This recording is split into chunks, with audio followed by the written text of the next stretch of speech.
పరిచి ఈ అంగి చినిగిపోయింది కుట్టవానే. అది ఎన్ని దిక్కులని కుట్టాలి? కొత్త అంగి కొనుక్కుంటే అయిపోతుంది కదా. అయిపోతుంది కానీ అప్పులు ఎట్లా కట్టుడే? అప్పులు బొచ్చడు ఉండే. అవును, మన పెళ్ళైనప్పటి కాడ నుంచి అప్పులు కట్టుకుంటూనే వస్తాను.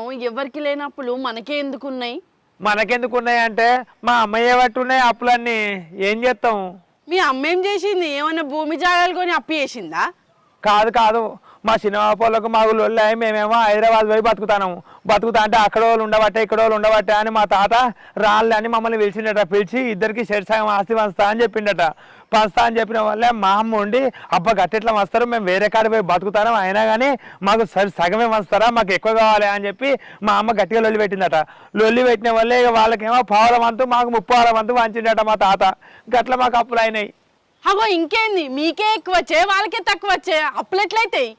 అంటే మా తాత వంచింది అన్ని అప్పులే, సంపాదించిన కుప్పలేం లేవు.